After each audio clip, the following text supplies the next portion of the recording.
Ladies and gentleman, السلام علیکم۔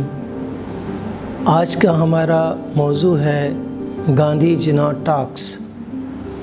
گاندھی جناح مذاکرات 1944 میں ہوئے، جن کا بنیادی مقصد ہندوستان میں کمیونل سیٹلمنٹ پر بات کرنا تھا۔ گویا ہندو مسلم اختلافات اور پھر یہ کہ کیا ہندوستان کی تقسیم ہو، کیا قیام پاکستان ہو، ان پر بات کرنا تھا۔ تو دو بڑے سیاسی لیڈرز اپنے زمانے کے، ایک قائد اعظم محمد علی جناح تھے جو مسلم لیگ اور مسلمانوں کی نمائندگی کر رہے تھے، اور دوسری طرف گاندھی جی تھے جو کہ کانگریس کی اور ہندوؤں کی نمائندگی کر رہے تھے۔ اگرچہ وہ مانتے نہیں تھے کہ میں کانگریس کا یا ہندوؤں کا ہوں، مگر جب مذاکرات کی ٹیبل پر آیا جاتا ہے تو آپ کسی نہ کسی جماعت، فرقے، قوم یا علاقے کو ضرور ریپرزینٹ کرتے ہیں۔ تو میں تو یہی سمجھوں گا کہ وہ کانگریس اور ہندوؤں کو ریپرزینٹ کر رہے تھے۔ یہ جو مذاکرات ہوئے، اس کی جو بنیادی نقطہ یہ تھا، راجہ گوپالاچاریہ فارمولا کی بنیاد پہ گاندھی اور جناح کے مذاکرات ہوئے۔ براہ راست تو نہیں، بالواسطہ راجہ جی نے یہ مان لیا تھا کہ قرارداد لاہور کی بنیاد پر کوئی نہ کوئی معاملہ حل کیا جا سکتا۔ لہٰذا آج کے لیکچر میں ہم کوشش کریں گے مندرجہ ذیل سوالوں کے جوابات دینے کے۔ نمبر 1 یہ کہ گاندھی جناح مذاکرات کیا تھے، ان میں کن چیزوں پر بحث ہوئی، پھر یہ کہ کیا وجہ تھی کہ گاندھی جی قائد اعظم کی وضاحتوں سے مطمئن نہیں ہوئے، اور کیا وجہ تھی کہ جناح جو تھے گاندھی کے رویے اور خیالات سے اتفاق نہیں کیا، اور وہ کون سی وجوہات تھی کہ جو گاندھی جناح مذاکرات جو تھے وہ فیل ہوئے۔ پھر یہ کہ ہمیں یہ دیکھنا ہی ہے کہ کیا رسپانس تھا، کیا رد عمل تھا ہندوؤں کا، مسلمانوں کا، سکھوں کا، عیسائیوں کا، اور خاص کر برطانوی حکومت کا گاندھی جناح مذاکرات پہ، اور پھر یہ کہ اس کا تحریک پاکستان میں کیا اہمیت ہے۔ لیکن جو میں اپنے آج کے لیکچر میں جس بات پر زور دینا چاہتا ہوں وہ یہ ہے کہ یہ جو گاندھی جناح مذاکرات ہیں، اس سے ہم یہ اخذ کر سکتے ہیں کہ جہاں پر قائد اعظم کے قد کاٹ میں بہت بلندی ہوئی، وہاں تحریک پاکستان کو عوامی سطح پر بہت مقبولیت حاصل ہوئی، اور جس سے تحریک پاکستان کی منزل جو کہ انقلاب پاکستان کی جانب بڑھ رہی تھی، اور اس کو حاصل کرنے میں آسانی ہوئی۔ اب ہم دیکھتے ہیں کہ گاندھی جناح مذاکرات کی کیا نوعیت تھی۔ اس سے پہلے کہ ہم گاندھی جناح مذاکرات پر بات کریں، ہمیں اس کا پس منظر جاننا ضروری ہے۔ جیسے یاد ہوگا، میں نے اپنے پچھلے لیکچر میں کہا تھا کہ گاندھی جی اور ان جیسے لوگوں کو یقین تھا کہ کرپس پرپوزلز کی ہمیں کوئی ضرورت نہیں ہے، حالانکہ وہ بہت اہم پرپوزلز تھیں، اس لیے ہمیں انہیں رد کر دینا چاہیے۔ نہ صرف یہ کہ رد کر دینا چاہیے، ہمیں انقلاب برپا کرنا چاہیے، ہمیں طاقت کے بل بوتے پر ہندوستان کو آزادی حاصل کرنا چاہیے۔ اگرچہ ایز یوزول گاندھی جی کے اور کانگریس کے الفاظ یہی تھے کہ جی ہم نان کوآپریشن موومنٹ کر رہے ہیں اور سول ڈس اوبیڈینس موومنٹ کر رہے ہیں جو کہ نان وائلنٹ ہوگی۔ ہمیشہ گاندھی جی کی موومنٹ جو بھی نان وائلنٹ کہا، وہ وائلنس پہ ہی پوری اتری، لیکن یہ تو 100% جو تھی وہ وائلنس پر مبنی تھی، جس کا نام انہوں نے کوئٹ انڈیا موومنٹ رکھا، جس کو کہتے ہیں کہ ہندوستان چھوڑ دو تحریک۔ اور اس ہندوستان چھوڑ دو تحریک کے تحت انہوں نے واقعی ہندوستان میں انگریزوں کا ناطقہ بند کر ڈالا، بڑی ٹرینیں الٹ دیں، ریلوے ٹریکس الٹ دیے، انہوں نے حکومتی مشینری روک دی، اور انگریز خود لکھتے ہیں کہ 1857 کی جنگ آزادی کے بعد یہ واقعی دوسری بڑی میوٹنی تھی۔ جب اتنی بڑی میوٹنی برپا ہو رہی تھی ہندوستان میں، تو انگریز پوری دنیا میں وہ شکست کھا رہا تھا، تو وہ کیسے افورڈ کرتا کہ ہندوستانی بغاوت پر اتر آئیں اور وہ انہیں ہندوستان سے ان کا ملیم میٹ کر دیں اور صفایا کر ڈالیں۔ لہٰذا حکومتی مشینری بڑی تیزی سے وہ آگے بڑھی۔ انہوں نے سب سے پہلے کانگریس کی پارٹی پر پابندی لگا دی، غیر آئینی قرار دے دیا، اور ان کے جتنے بھی بڑے لیڈرز تھے انہیں گرفتار کر لیا۔ ان میں گاندھی جی بھی شامل تھے، نہرو بھی تھے، مولانا آزاد بھی تھے، لیکن راجا گوپال اچاریہ جی، مدراس سے ان کا تعلق تھا، راجا جی وہ نہیں اس میں شامل تھے، وہ نہیں کوئٹ انڈیا موومنٹ میں ایز سچ انہوں نے حصہ لیا۔ لہٰذا وہ یہ سوچنے لگے یار ہم ہندوستان کو آزادی اکیلے نہیں حاصل کر سکتی کانگریس، لہٰذا ہمیں مسلمانوں کی ہمدردی اور مسلم لیگ کو آن بورڈ لیے بغیر ہم آگے نہیں بڑھ سکتے۔ جیسے گوپال کرشن گوکھلے جیسے لوگ تھے کہ بھئی مسلم لیگ اور جناح کو آگے لیں گے تو آگے بڑھیں گے، یہ ان کی سوچ تھی۔ لہٰذا وہ گاندھی جی سے ملے، ان سے مشورہ کیا اور ان کو ایک اپنا فارمولہ دیا جسے راجا گوپال اچاریہ فارمولہ کہا جاتا ہے۔ مگر میری اپنی انڈرسٹینڈنگ یہ ہے کہ راجا گوپال اچاریہ فارمولہ یہ نہیں تھا۔ راجا گوپال اچاریہ فارمولہ در حقیقت گاندھی نے دیا تھا۔ گاندھی کی سوچ تھی کہ ہم کیسے ہندوستان میں پولیٹیکل ڈیڈ لاک ہے، پولیٹیکل امپاس ہے، اسے کیسے توڑیں۔ تو لہٰذا راجا گوپال اچاریہ جی نے قائد اعظم محمد علی جناح سے ملنا شروع کر دیا، خط و کتابت شروع کر دی، اور یہ اپنا فارمولہ دیا جو کہ میں آگے جا کر کروں گا۔ تو انہوں نے کہا جناح نے ٹھیک ہے، بہت اچھا فارمولہ ہے، میں اس کو اپنی ورکنگ کمیٹی کے پاس لے جاتا ہوں، اگر وہ اس کو مان جاتے ہیں تو میں بھی مان جاؤں گا۔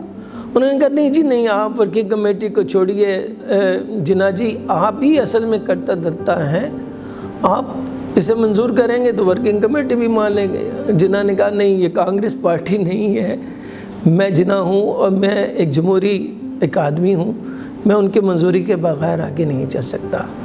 تو جناح نے پوچھا کہ تم اکیلے، تمہاری کیا حیثیت ہے، تم کس سے پوچھ کر آئے ہو، اور تم کیا کانگریس کے نمائندے؟ انہوں نے کہا نہیں جی نہیں کانگریس نہیں، مجھے گاندھی جی نے کہا، میں تو گاندھی جی کے کہنے پہ آیا ہوں۔ انہوں نے کہا جناب جائیے، گاندھی جی کو اگر اتنی شوق ہے کہ ہندوستان میں پرامن طریقوں سے ہم آزادی حاصل کریں اور پھر یہ کہ مسلمان بھی اس میں حصہ لیں، تو وہ آئے سامنے، وہ کیوں پیچھے چھپے بیٹھے ہیں؟ تو وہ یہ بات جو تھی وہ گاندھی جی کو جب بتائی گئی تو پھر گاندھی جی سامنے آئے۔ اور گاندھی جی جو سامنے جو آئے تو وہ کیوں آئے، ان کے کیا آبجیکٹیوز تھے، وہ ہم بات آگے کریں گے۔ انہوں نے 17 جولائی 1944 کو ایک خط لکھا قائد اعظم محمد علی جناح کو، اور یہ کہا حضور اعلیٰ میں آپ سے ملاقات کرنا چاہتا ہوں، بات چیت کرنا چاہتا ہوں، تاکہ ہم ہندوستان میں کسی کمیونل مسئلے کے حل کے لیے کوشش کر سکے۔ تو قائد اعظم محمد علی جناح نے بالکل اس کی حامی بھر لی کہ ضرور کریں، مگر انہوں نے اپنی ورکنگ کمیٹی کا اجلاس بلایا اور ان سے اجازت نامہ لیا کہ اگر میرے اور گاندھی جی کے درمیان اگر بات چیت کامیاب ہو جائے تو کیا میں ان سے کوئی ایگریمنٹ کر سکتا ہوں۔ تو انہوں نے مسلم لیگ ورکنگ کمیٹی نے جناح کو مکمل اختیارات دیے، جبکہ گاندھی جی جو تھے وہ ان اختیارات کے ساتھ نہیں آ رہے تھے۔ وہ آگے جا کے میں بات کرتا ہوں۔ دیکھیں یہ جو مذاکرات ہیں یہ 9 سپتمبر سے لے کر 27 سپتمبر 1944 تک جاری رہے، اور بمبے شہر میں مذاکرات ہوئے جہاں سے دونوں کا تعلق تھا۔ یہ مذاکرات ان کی نوعیت 2 طرح کی تھی۔ بالمشافہ ملاقات تھی اور پھر خط و کتابت کے ذریعے تھی۔ خط و کتابت تقریباً 21 خطوط ملتے ہیں، اور 21 خطوط میں جناح نے 11 خطوط لکھے اور گاندھی جی نے 10 خطوط لکھے۔ اچھا، ان خطوط کے ذریعے ہم ان کے درمیان ہونے والی بات چیت کا جائزہ تو لے سکتے ہیں، لیکن جو دونوں کے درمیان آپس میں بات چیت ہوئی اس کا کوئی ریکارڈ نہیں تھا، کوئی ان کی نوٹ ٹیکنگ نہیں کر رہا تھا، اور پھر دونوں نے بھی کوئی واضح طور پر باتیں نہیں بتائی، انہوں نے خطوط پر ہی انحصار کیا۔ وہ اتنے کیلکولیٹڈ تھے دونوں سیاسی لیڈرز، وہ ہم بعد میں بات کریں گے۔ لیکن یہ جو بات چیت ہے اس کی بنیاد رکھی گئی راجہ گوپالاچاریہ فارمولہ۔ راجہ گوپالاچاریہ فارمولہ میں یہ کہا گیا تھا کہ جی ٹھیک ہے، قرارداد لاہور کے تحت اگر ہمیں ہندوستان تقسیم کرنا پڑا تو ہم مذہبی بنیادوں پر تقسیم کر لیں گے، اگر ہندوستان تقسیم کرنا پڑا تو پھر ہمیں پنجاب اور بنگال کو بھی تقسیم کرنا پڑے گا۔ پھر انہوں نے کہا کہ جی اگر انگریز یہاں سے جب چلے جائیں گے تو پھر ہم انتخابات کروائیں گے، اور انتخابات کے نتیجے میں جو کانسٹیچوئنٹ اسمبلی ہوگی وہ کانسٹیچوئنٹ اسمبلی فیصلہ کرے گی، اور وہ فیصلہ اگر کرتی ہے کہ ڈویژن ہو تو پھر ہم وہ مان لیں گے، پھر ہم اگر مان لیں گے تو پھر باؤنڈری کمیشن ہوگا، وہ باؤنڈری کمیشن جو ہے وہ حد بندی کرے گا علیحدہ علیحدہ صوبوں کی وغیرہ وغیرہ۔ یہ چیدہ ان کے جو کہ بہت ہی مبہم سے تھے، جنہوں نے ان پر بات بھی پہلے کی تھی، لیکن اس میں چونکہ انہوں نے مان لیا تھا کہ جی قرارداد لاہور کے تحت بات ہو سکتی ہے، لیکن راج گوپالاچاریہ فارمولہ یہ تھا، گاندھی جی یہ ٹریپ لے کر آ رہے تھے۔ اس کی وجہ جناح کو یہ لگتی تھی کہ جناح جو بات چیت کرنا چاہتے تھے کہ یار میں نے جیسے پچھلے الیکشن میں کہا، ہمیں آئینی اور پرامن طریقوں سے پاکستان حاصل کرنا ہے، اور گاندھی جی اپنے وقت کے ہندوؤں کے اور ہندوستانیوں کے بڑے لیڈر تھے، اگر وہ حامی بھر لیتے ہیں تو یقیناً ایک قدم قرارداد لاہور سے پھر کرپس پروپوزل اور یہ آگے بڑھا جا سکتا ہے۔ مگر گاندھی جی جو تھے وہ شاید ان کے اپنا ایک نقطہ نگاہ تھا۔ گاندھی جی نے پہلے راج گوپالاچاریہ فارمولہ پیش کیا کہ جناب اس پر بات کرتے ہیں، اس پر بات شروع ہوئی تو مڑ مڑا کر بات قرارداد لاہور پر آ جاتی تھی۔ تو قرارداد لاہور پر جب بات آتی تھی تو گاندھی جی نے ایک خط میں لکھا کہ جی مجھے یہ 15 پوائنٹس ہیں، ان 15 پوائنٹس کی وضاحت دے دیجیے۔ قائد اعظم محمد علی جناح نے ان کی بڑی سیر حاصل کمپلیٹ فلی ایکسپلینیشن دی، جو کہ لیگل لینگویجز میں لکھی گئی تھی، ٹو دا پوائنٹ۔ لیکن گاندھی جی کو جو اعتراض تھا وہ قائد اعظم کے وہ یہ پریمسز، یہ بیسز کہ 2 قومی نظریے کی بنیاد پر ہندوستان کو تقسیم کیا جائے، تو گاندھی جی سمجھتے تھے کہ ہندوستان میں کوئی 2 قومیں نہیں ہیں، ایک ہی قوم ہے۔ ان کا کہنا یہ تھا کہ مسلمان کنورٹیز ہیں، اور ہندوستان اسلام آنے سے پہلے ہندو ہوا کرتا تھا، ہندوستان ہوا کرتا تھا، لہٰذا مذہب بدلنے سے قومیت علیحدہ نہیں ہوتی، تو وہ اس بات کو ماننے کو تیار نہیں تھے۔ انہوں نے کہا کہ اگر جنگ عظیم دوئم کے بعد انگریز ہندوستان چھوڑ جاتے ہیں تو تب انتخابات کروائیں گے، پھر تب کانسٹیچوئنٹ اسمبلی بنے گی، اور اس کانسٹیچوئنٹ اسمبلی میں اگر مسلمان تقسیم ہند پر وہ مطالبہ کرتے ہیں تو پھر ہم پنجاب اور بنگال کو بھی تقسیم کریں گے، انہی بنیادوں پر، انہی ریلیجس بنیادوں پر۔ اور پھر انہوں نے مطالبہ کیا جناح سے، آپ ہمارے ساتھ مطالبہ کیجئے انگریزوں سے، جیسے ہم نے کوئٹ انڈیا موومنٹ میں مطالبہ کیا کہ آپ ہندوستان چھوڑ دیں۔ جب انگریز ہندوستان چھوڑ جائیں گے اور جب یہ تھرڈ پارٹی چلی جائے گی، اس کے بعد ہمارے درمیان معاہدہ بھی آسانی سے ہو جائے گا، اور پھر ہم اپنے مسائل حل بھی کر لیں گے۔ تو یہ ان کا بنیادی نقطہ نگاہ تھا۔ قائد اعظم محمد علی جناح کا نقطہ نگاہ یہ تھا کہ ہندوستان جو ہے از اے سب کانٹیننٹ، سب کانٹیننٹ میں مختلف اقوام بستی ہیں، نسلیں بستی ہیں، اور ان بڑی اقوام میں ہندو اور مسلمان دو علیحدہ قومیں ہیں۔ اور ان کا یہ کہنا تھا کہ آج کی جو ڈیفینیشن ہے نیشنلزم کی، اس ڈیفینیشن جو دنیا بھر میں ہے، اس کے تحت مسلمان ہندوستان کے ایک علیحدہ قوم ہے۔ وہ نہ صرف علیحدہ قوم ہے بلکہ نارتھ ایسٹ اور نارتھ ویسٹ میں جو کہ جغرافیہ جو خطہ ہے، صوبے ہیں، وہاں پر وہ اکثریت ہے۔ تو لہٰذا کسی بھی آج کے پیمانے پر جو قومیت کا پیمانہ ہے، اس کے تحت مسلمان ایک قوم ہیں۔ پھر ان کا یہ کہنا یہ تھا کہ ہمیں چاہیے یہ کہ جو ہم نے قرارداد لاہور میں جو اصول طے کیا کہ ہمیں ان بنیادوں پر علیحدہ وطن لینا ہے، تو ہم تب بات چیت کر سکتے ہیں، آگے بڑھ سکتی ہے، بجائے راجہ گوپالاچاریہ فارمولا کے اگر ہم قرارداد لاہور پر بات کریں۔ پھر ان کا کہنا یہ تھا کہ اگر ہم گاندھی جی اور جناح کسی فارمولے پر پہنچ جاتے ہیں تو یہ آٹومیٹکلی تھرڈ پارٹی جو ہوگی وہ مجبور ہو جائے گی ہندوستان چھوڑنے پر۔ ہم لازمی نہیں ہے کہ پہلے ہم کہیں وہ تھرڈ پارٹی جائے، برٹش جائے تو پھر ہم طے کریں گے، ہمیں پہلے طے کر لینا چاہیے۔ گاندھی جی سے جناح نے پوچھا کہ کیا میں اور آپ مل کر کوئی کسی بات چیت پر پہنچتے ہیں، فیصلہ کرتے ہیں، تو کیا میرے ساتھ معاہدہ کرنا پسند کریں گے؟ تو گاندھی جی نے کہا نہیں، میں تو معاہدہ نہیں کر سکتا۔ تو وہ گاندھی جی کا بھی کیا بات ہے، اسی طرح راؤنڈ ٹیبل کانفرنس میں بھی گئے تھے تو یہی ان کا خیال تھا کہ جی میں تو کسی کو ریپرزینٹ نہیں کرتا، تو پھر آپ آئے کیوں ہیں، بات چیت کرنے کیوں آئے ہیں؟ بے شک انہوں نے شروع میں کہہ دیا تھا جی میں اکیلا ہوں۔ انہوں نے یہ کہا جی میں اپنا اثر رسوخ استعمال کر کے میں وعدہ کرتا ہوں میں بات منا لوں گا۔ تو پھر جناح مجھے بتائیے کہ جناح کو تو ورکنگ کمیٹی نے اختیار دیے تھے، تو گاندھی جی کو کسی نے اختیار نہیں دیے تھے، تو گاندھی جی کیا کرنے آئے تھے؟ He was not serious.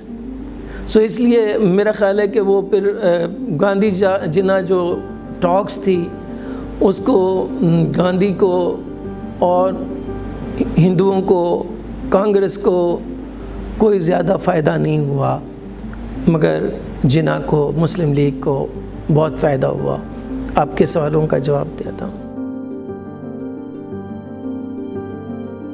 جی بڑا جینوئن سوال ہے۔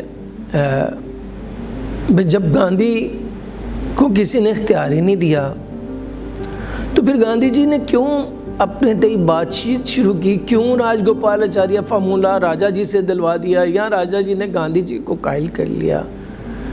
تو وہ کیا چاہتے تھے، ان کی کیا منشا تھی؟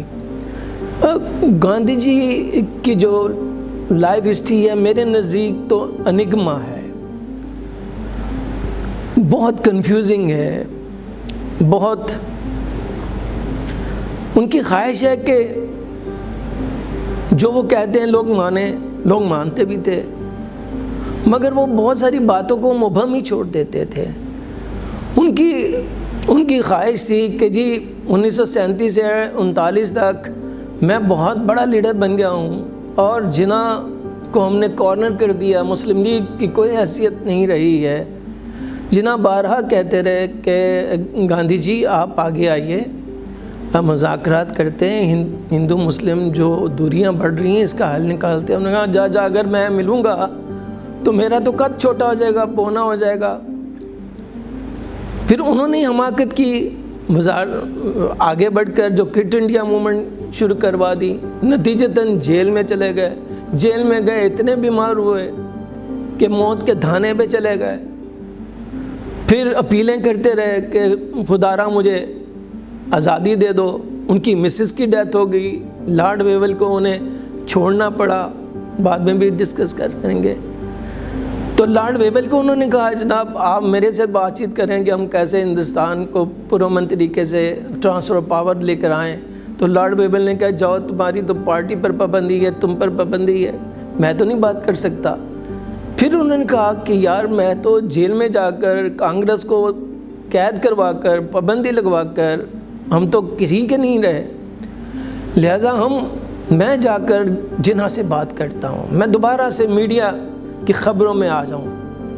دوسرا ان کا مقصد یہ تھا کہ جی میں جناح کے جو قرارداد لاہور ہے اس کی میں دھجیاں بکھیر دوں، میں اس کے منفی پہلوؤں کو روشن کر دوں اور مسلمانوں کو بدظن کر دوں اس سے۔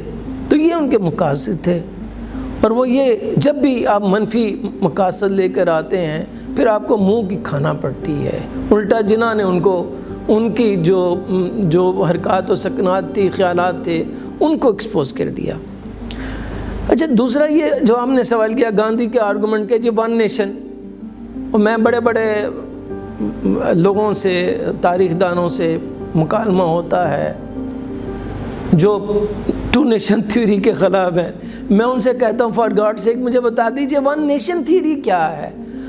اچھا، یہ گاندھی جناح ٹاکس پہ آپ کو پہلی دفعہ پتہ چلتا ہے کہ ہندو، ویسے گاندھی کہتا ہے میں تو ہندو ہی نہیں، کی جانا میں کون بلیا والا، وہ کہتا تو ہے لیکن صوفی نہیں ہے۔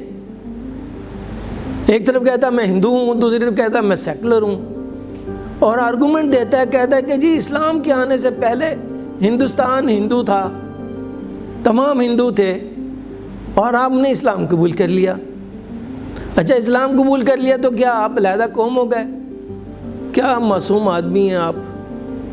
اور بھائی آئرلینڈ والے کیتھلکس تھے، فرانس والے کیتھلکس تھے، انگلستان والے پروٹیسٹنٹ تھے سارے عیسائی،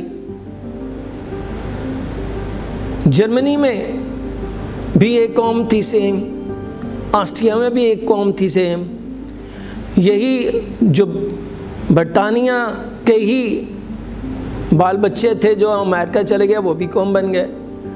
لیکن خیر، آپ چونکہ ہندوستان سے باہر جانا نہیں چاہتے اور مسئلے کو سمجھنا نہیں چاہتے کہ یہ قومیں کیوں بنتی ہیں، کیوں احساس محرومی بیدار ہوتی ہے، کیوں جناح جو 1940 تک متحدہ ہندوستان کا دائی رہا، کوشش کرتا رہا، کیوں یہ کہنے پر مجبور ہوا اور کیوں اس بات کو ماننے پر مجبور ہوا کہ علامہ اقبال صحیح کہتے تھے کہ مسلمانوں کا اس متحدہ ہندوستان میں نہ مذہب محفوظ ہے نہ وجود محفوظ ہے۔ تو آپ نے تو یہ جاننے کی کوشش نہیں کی، اور آپ آرگومنٹ کیا دے رہے ہو، معصومانہ آرگومنٹ کہ جی وہ 2200 سال پہلے جو ہندو تھا وہ بھی آپ کو پتہ نہیں ہے کہ وہ ہندو نہیں تھے، وہ بدھ مت تھے۔ آپ مکس کرتے رہے ہیں، کبھی جین مت کو، کبھی بدھ مت کو اور ہندو مت کو۔ آپ کو 20ویں صدی کی ریالٹیز کا پتہ نہیں تھا، لہٰذا آپ کا اختلاف کرنا بالکل ٹھیک ہے کہ دو قومیں، آپ کو تو سمجھ آ ہی نہیں سکتی تھی ٹو نیشن تھیوری کی۔ ہونا چاہیے تھا کہ آپ جیسا زیرک آدمی سمجھنے کی کوشش کرتا اور مسئلے کی طرف جاتا، جو کہ آپ نہیں جانا چاہتے تھے۔ یہ جو آپ نے سوال کیا جی کس حد تک دو قومی نظریے کا جو وہ حق بجانب تھے، بالکل وہ حق بجانب تھے کہ وہ اعتراض کرتے دو قومی نظریے پر۔ دو قومی نظریے میں یقیناً بعض چیزوں پر پوری طرح کلیئرٹی نہیں تھی، مگر گاندھی جناح ٹاکس میں قائد اعظم محمد علی جناح نے جہاں قرارداد لاہور میں بعض چیزیں مبہم رکھی گئی تھیں وہ گاندھی جناح ٹاکس میں کلیئر کر دیں۔ انہوں نے یہ کبھی بھی نہیں کہا کہ جب ہندوستان تقسیم ہوگا ریمیننگ ہندوستان میں مسلمان رہ جائیں گے۔ ان کا بالکل واضح طور پہ کہنا یہ تھا کہ مجوزہ پاکستان میں مذہبی اقلیتیں ہوں گی اور اسی طرح ریمیننگ انڈیا میں مسلمان رہ جائیں گے۔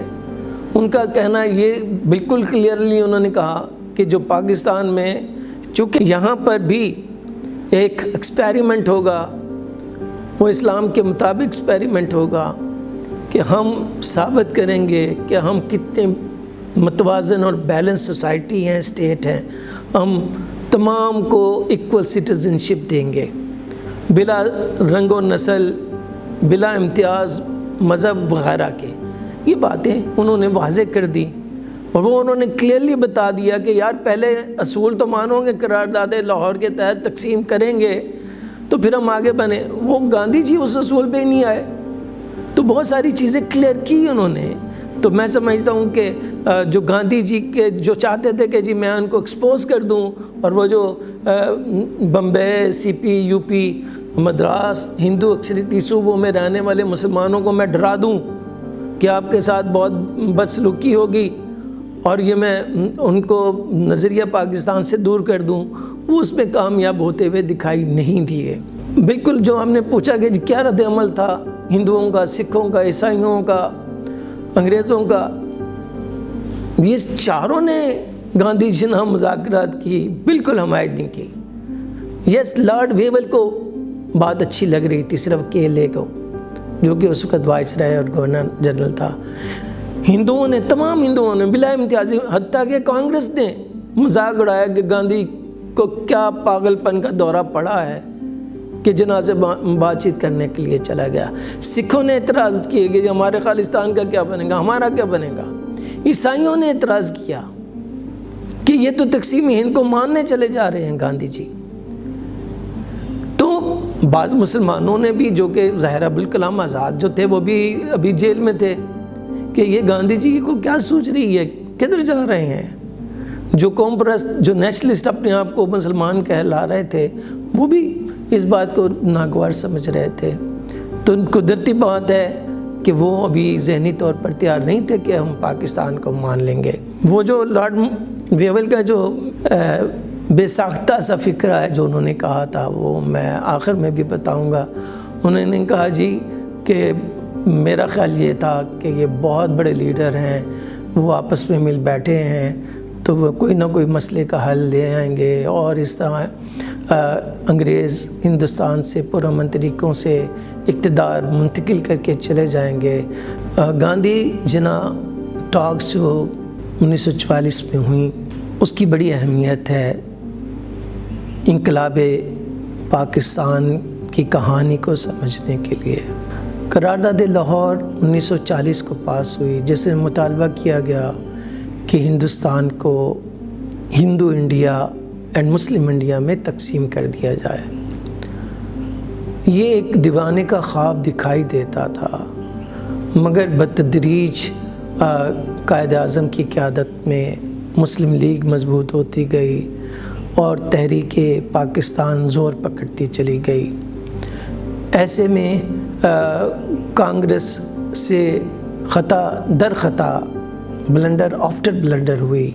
پہلے تو کانگریسی وزارتوں سے استعفیٰ دیا، پھر نان کوآپریشن موومنٹ شروع کر دی، پھر جب کرپس پرپوزل آئیں تو اس میں پہلی دفعہ اس حق کو، مسلمانوں کے یا صوبوں کے حق کو، جو جس سے عائشہ جلال بڑی خوش ہوتی ہیں کہ جی قائد اعظم کا قرارداد لاہور کا عجیب حال کر دیا، کرپس پرپوزل میں صوبوں کو حق دے دیا، دو قومی نظریے کو رد کر دیا، اور پرنسپل آف لاہور ریزولوشن کو رد کر دیا۔ لیکن اس کے باوجود ہم سمجھتے ہیں کہ یہ جو نان ایکسیڈنٹ کلاس تھی، وہ جو صوبوں کو یہ حق دے دیا تھا کہ وہ علیحدہ ہو سکتے ہیں یا اپنا علیحدہ وفاق بنا سکتے ہیں، اس سے پاکستان بن سکتا تھا۔ مگر کانگریس نے یہ جو گولڈن چانس تھا کرپس پرپوزل کی صورت میں گوا دیا، اور کرپس بھی جنا کو اور مسلم لیگ کو شامل کیے بغیر کرپس پرپوزل لاگو نہیں کر سکتا تھا، لہٰذا اس کو ناکام لوٹنا تھا ہر صورت میں۔ مگر میں نے جیسے پہلے بتایا کہ کانگریس نے ایک اور حماقت کی کہ کوئٹ انڈیا موومنٹ شروع کر دی، نتیجتاً انہیں جیلوں میں جانا پڑا اور پارٹی پر پابندی آئی۔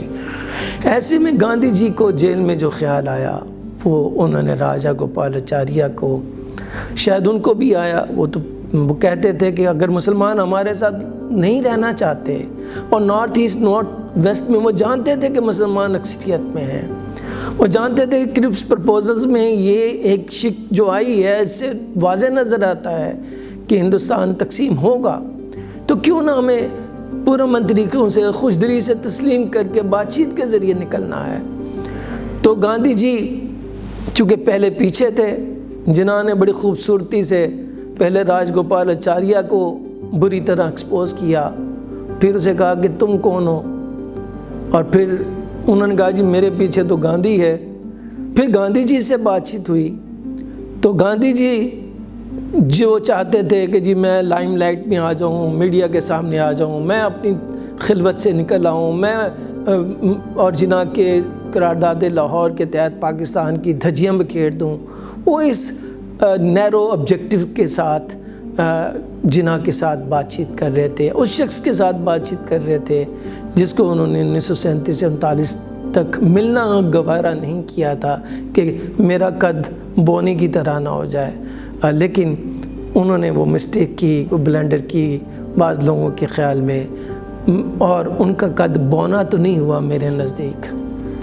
میرے نزدیک بہت اچھا ہوا۔ انہوں نے کوشش کی، چاہے وہ پوری طرح اس کے لیے ذہنی طور پر تیار تھے یا نہیں تھے، میں اس کو نیگیٹو نہیں لیتا، لیکن سب سے زیادہ جو بینیفٹ ہوا، یہ جو ایک انقلاب کی طرف پاکستان کا جو سفر چل رہا تھا، وہ کاروان جو قائد اعظم کی قیادت میں چل رہا تھا، وہ گاندھی جی کی اس آفر سے، گاندھی جناح مذاکرات سے اس کو بہت تقویت حاصل ہوئی۔ وہ باتیں جو مبہم تھی قرارداد لاہور میں، خاص کر دو قومی نظریہ کیا ہے، ون نیشن تھیوری کیا ہے، پھر یہ کہ یہ بھی قائد اعظم نے واضح کر دیا کہ ہم پرامن طریقوں سے، آئینی طریقوں سے، بات چیت کے ذریعے ہم پاکستان حاصل کرنا چاہتے ہیں، اور انہوں نے ایسا ہی کیا۔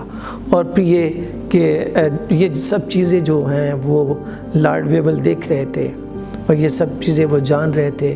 تو میں یہ سمجھتا ہوں کہ جہاں قائد اعظم محمد علی جناح گاندھی جناح ٹاکس کے بعد ایک authoritative representative of the Muslim community in India وہ نکل کر سامنے آئے، اور انہوں نے یہ بھی ثابت کیا کہ ان سے بڑا نیگوشیٹر کوئی نہیں ہے، انہوں نے یہ بھی ثابت کیا ان سے بڑا کوئی بھی کانسٹیٹیوشنلسٹ نہیں ہے، انہوں نے یہ بھی ثابت کیا کہ وہ ریاکار نہیں ہیں، انہوں نے یہ بھی ثابت کیا کہ وہ پورے ایمانداری سے کانگریس اور گاندھی جی کو ویلیو دیتے ہیں، وہ ان کے ساتھ مل کر بات چیت کے ذریعے اپنے مقاصد حاصل کرنا چاہتے ہیں۔